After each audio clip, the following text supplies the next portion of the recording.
পিতা, অহংকার কি করে দমন করা যায়? এ তো কথা বলে বোঝানো যায় না পুত্র। তবে আমি কি করে জানবো? সময় হলে তুমি নিজেই তা বুঝতে পারবে, জানতে পারবে নিজের বুদ্ধি দিয়ে। বেশ, তাই হবে।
পথ ছাড়ো, তোমার পথ রোধ করো না। আপনার এখনো শিক্ষা হয়নি? এত অন্যায় করার পর এখানে আসতে সাহস হলো?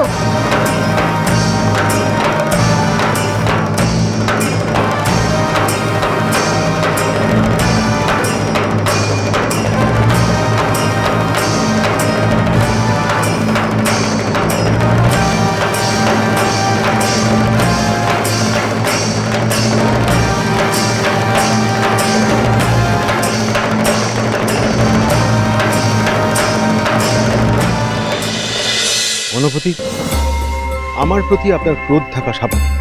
আমি মানছি আমার অন্যায় হয়েছে,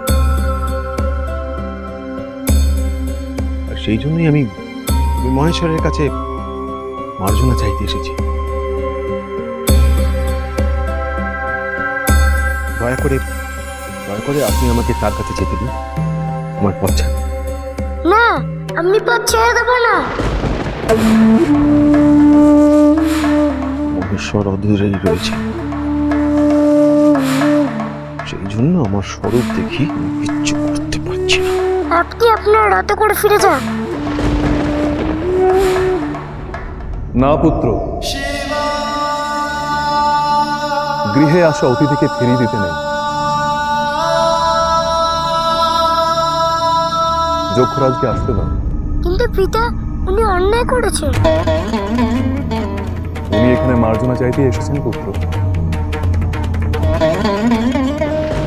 ওনাকে বাধা দিও না, আসতে দাও।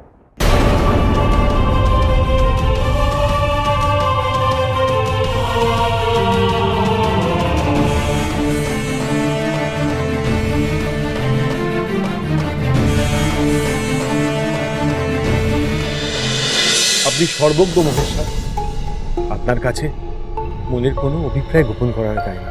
হে প্রভু, আমার মনে বিকার দেখা দিয়েছিল, আমি সেই জন্যে অনুতপ্ত। দয়া করে আমাকে মার্জনা করে দিন। যক্ষরাজ, আপনার মনের পাপ বোধের কারণে যদি অনুতাপের সৃষ্টি হয়, সেই অনুতাপের আগুনে আপনার মন শুদ্ধ হয়েছে এবং আপনি আমার মার্জনা লাভও করেছেন। হে প্রভু, যার কাছে আমি অপরাধী, সেই দেবীর মার্জনা না পেলে আমি নিজেকে মুক্ত করতে পারছি না। তিনি অবশ্যই আপনাকে মার্জনা করবেন।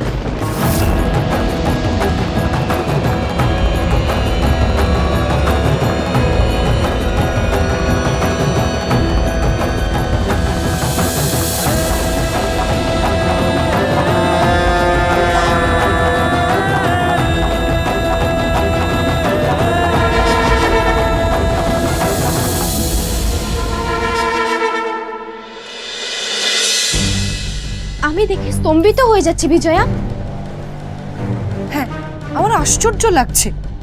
পুরুষ মানুষ এত নির্লজ্জ হয় কি করে? নির্লজ্জ না হলে এত কিছু পরেও কৈলাসে পা রাখে? সাহস হয় কি করে তার? সাহস নয় সখী, বলো দুঃসাহস। সত্যি দুঃসাহস, না হলে মহেশ্বরের সামনে মাথা উঁচু করে কথা বলে। কে সখী?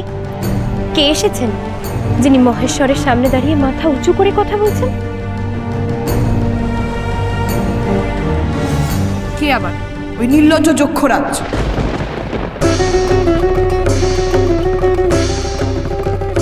আবদার নিয়ে এসেছেন, তাকে নাকি মার্জনা করতে হবে। তুমি কি তাকে মার্জনা করবে সখী? না, কখনো না। যিনি নিজের ইন্দ্রিয়ের দাস, নিজের ইন্দ্রিয়ের সুখের জন্য যিনি জগতের অমঙ্গল ডেকে আনেন, আমি তাকে কখনো মার্জনা করি না, কখনো না।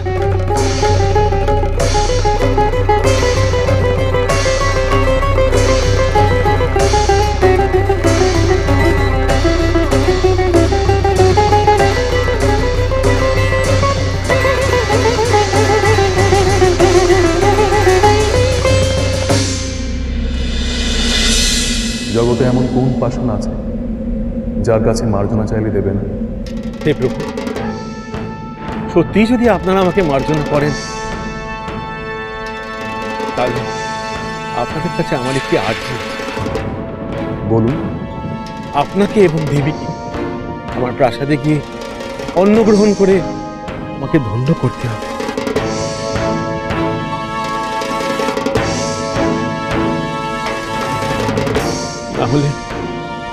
তাহলে আমি জানবো ক্ষণিকের মোহের ভুলে যে প্রায়শ্চিত্ত আমি করতে চেয়েছিলাম তা আমি পাইনি। আপনি আশাহত হবেন না।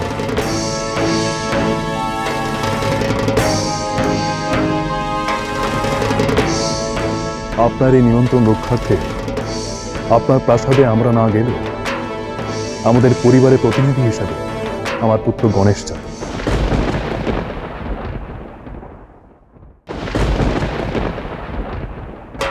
তাই সই, মহেশ্বরের পরিবারের পক্ষ থেকে তার পুত্র এলেও আমার উদ্দেশ্য সিদ্ধ হবে।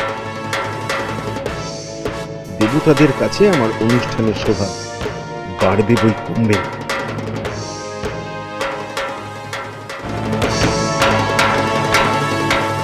এ যে আমার পরম শোভা।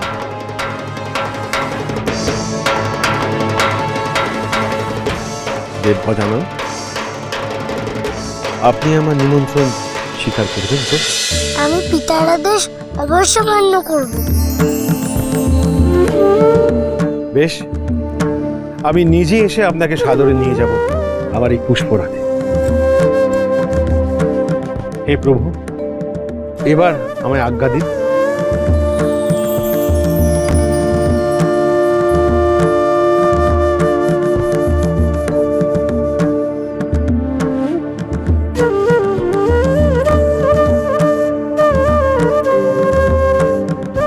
পিতা, আপনি ওনাকে? হ্যাঁ পুত্র, ওনাকে আমি মার্জনা করে দিয়েছি, কারণ তাতে তার মনে শুদ্ধি করবে। আমি কিছু বুঝলাম না পিতা। লোভ মোহ চলে গিয়েছে, তবুও মনে শুদ্ধি মানে? পুত্র, সময় হলে অচিরেই তুমি বুঝতে পারবে। সময়? পিতা যখন সময়ের কথা বলেন তখন তার একটা গভীর মানে থাকে। এই নিমন্ত্রণ রক্ষার সাথে কি আরো কিছু জড়িয়ে আছে?